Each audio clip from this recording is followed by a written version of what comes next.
Hello all, welcome to designing and more. నేను తేజు. ఈరోజు నేను అరటికాయలతో ఫ్రై చేసి చూపిద్దాం అనుకుంటున్నాను. ఇది నార్మల్గా చేసే ఫ్రై కాదండి, పొడిలాగా జల్లి పొడి చేస్తాను. ఆ పొడిలాగా జల్లి దీన్ని ఫ్రై చేస్తే చాలా బాగుంటుంది. లిక్విడ్ అంటే సాంబార్, పప్పు చారు ఇలాంటి వాటిలోకి అయితే యమ్మీగా ఉంటుంది. ఇది నేను మా మమ్మీ నుంచి నేర్చుకున్నాను. మోస్ట్లీ మా మమ్మీకి మా అమ్మమ్మ నేర్పించి ఉండొచ్చు. సో ఇది ఎలా చేయాలో ఈరోజు నేను మీకు చూపిస్తాను. ఇంతవరకు ఎవరైనా మన ఛానల్ని సబ్స్క్రైబ్ చేసుకోకపోతే వెంటనే సబ్స్క్రైబ్ చేసుకుని పక్కనే ఉన్న బెల్ బటన్ క్లిక్ చేస్తే నేను పెట్టే అన్ని వీడియోస్ నోటిఫికేషన్స్ మీకు వచ్చేస్తాయి. ఇంకా వీడియోలోకి వెళ్దాం.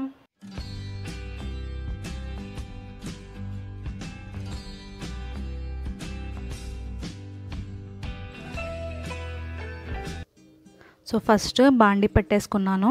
స్టవ్ ఆన్ చేసి బాండి పెట్టేశాను. బాండీలో మనము ఆయిల్ ఏమీ వేయట్లేదండి, డ్రై రోస్ట్ చేస్తున్నాము. బాండి వేడైపోయిన తర్వాత 6 ఎండుమిరపకాయలు తీసుకున్నాను నేను. మనం 2 అరటికాయలు కాబట్టి 6 సరిపోతాయి. తర్వాత దాంట్లోనే మినప్పప్పు, ధనియాలు, జీలకర్ర, శనగపప్పు వేసి వీటన్నిటిని కూడా డ్రై రోస్ట్ చేసుకుందాము. దీంట్లో ఒక గుప్పెడు పల్లీలు వేసుకుంటే కూడా చాలా బాగుంటుంది. నేను వేసాను పల్లీలు కూడా, గుప్పెడు వేసుకుంటే బాగుంటాయి. ఇవన్నీ మనము కారానికి తగ్గట్టు ఎండుమిరపకాయలు వేసుకోవాలి. ఒకవేళ మనకి అరటికాయలు ఒక 3 ఉన్నాయి అంటే ఇంకొన్ని వేసుకోవచ్చు. సో అలాగా వీటిని డ్రై రోస్ట్ చేసుకోవాలన్నమాట. ఇది డ్రైగా ఉంటుంది, ఇది కర్రీలాగా గ్రేవీలా రాదు. సో డ్రైగా ఉంటుంది కాబట్టి దీన్ని మనము పప్పుచారు, సాంబార్, చారు ఇలాంటి లిక్విడ్ ఐటమ్స్లోకి అయితే చాలా బాగుంటుంది.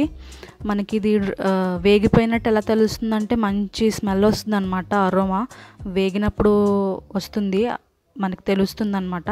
అది వచ్చిన తర్వాత నాకు అక్కడ అలాగ వేగిపోయినాయి. సో స్మెల్ రావడం స్టార్ట్ అయింది. సో నేను వీటిని ఇంకా ప్లేట్లోకి తీసేసుకున్నాను. ప్లేట్లోకి తీసుకొని అవి చల్లారబెట్టాలన్నమాట. వేడి మీద మిక్సీ వేసేయకూడదు కదా. సో ప్లేట్లోకి తీసేసుకొని అవి చల్లారుతాయి. చల్లారేలోపు మళ్ళీ సేమ్ బాండి పెట్టేసుకొని దాంట్లో మనం ఆయిల్ వేసుకుందాము. ఆయిల్ ఈ ఫ్రైకి కాస్త ఎక్కువ పడుతుంది. స్టార్టింగ్లో మనకి ఆయిల్ ఎక్కువైనట్టు అనిపించినా లాస్ట్లో మనం పొడి జల్లుతాం కాబట్టి సరిపోతుంది ఆయిల్. సో ఆయిల్ హీట్ అయిన తర్వాత నేను అరటికాయ ముక్కల్ని వేసేస్తున్నాను. నేను ముక్కల్ని ఎలా కట్ చేశాను అంటే రౌండ్ స్లైసెస్లా కట్ చేశాను. రౌండ్గా సన్నగా కట్ చేశాను అనమాట. అలా అయితే బాగుంటాయి మనం తినడానికి కూడా. సో వాటిని మనము ఫ్రై చేసుకుందాము.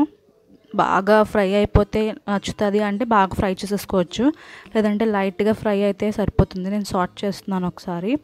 సో అవి సార్ట్ చేసేసుకుని కొంచెం సేపు కుక్ అవనిద్దాము. ఆ కుక్ అయిన లోపు మనము చల్లారబెట్టుకున్నాం కదా పొడి చేసుకోవడానికి. సో అది చల్లారిందేమో చూసుకొని మనం పొడి చేసుకోవచ్చు.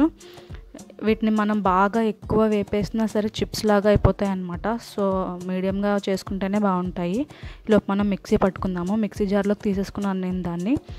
పొడి పట్టేసుకున్నాను. పొడి ఇలా ఉండాలి, కచ్చబచ్చగా కాకుండా కొంచెం స్మూత్ పొడిలా ఉండాలి. నెక్స్ట్ ఇక్కడ అరటికాయలు ఫ్రై అయిపోయాయి. మాకు కొంచెం క్రిస్పీగా ఉంటే ఇష్టం కాబట్టి అలా ఉంచేసాను. నెక్స్ట్ దాంట్లో మనం పట్టుకున్న పొడి వేసేస్తున్నాను.